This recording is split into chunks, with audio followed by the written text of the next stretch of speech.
Today I'm sharing my best baking tips so you can make and enjoy the warm, fragrant goodness of your own bakery-style chocolate hot cross buns at home. Important tip 1 is to test the yeast.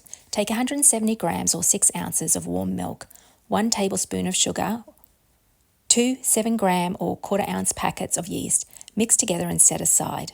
Tip 2 is to make sure the milk is only lukewarm. Too hot and you'll kill the yeast. And tip 3 is to check the yeast's use-by date.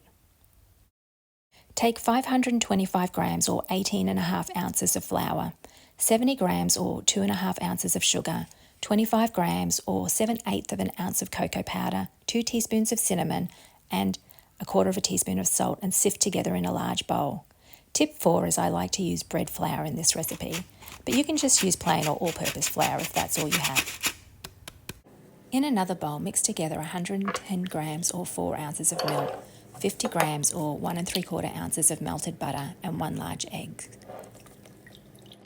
Mix in the yeast mixture we prepared earlier. Look how the mixture has become frothy on top. This shows how tip 1 is working because we can see the yeast is active.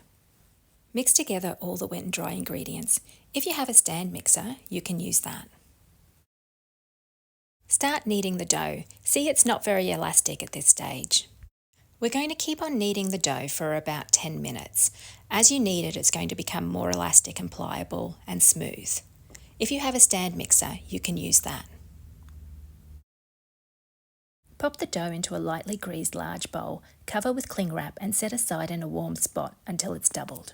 This one took 30 minutes in an oven at 50 degrees Celsius or 120 degrees Fahrenheit. Remember, not too hot. And if you've got a warm spot in the house, just use that. Mix in 200 grams or 7 ounces of chocolate chips.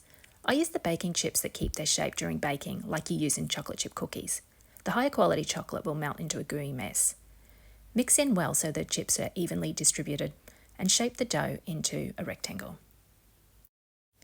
Cut the rectangle in half and then cut each half into 6 so you end up with 12 balls of approximately 100 grams or 3.5 ounces each.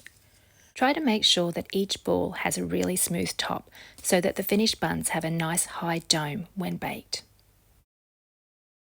Pop the balls onto a tray or a baking dish that's lightly greased and set aside. Cover and allow to rise again for about 30 minutes in a warm spot until doubled in size. Bake for 10 minutes at 190 degrees Celsius or 370 Fahrenheit, then 20 minutes at 160 Celsius or 320 Fahrenheit. They should sound hollow when tapped.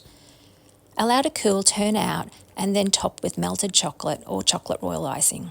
These chocolate hot cross buns are delicious, served fresh as they are, or can be served up to a few days later, toasted and buttered. Thanks for watching, and I'd love it if you subscribe.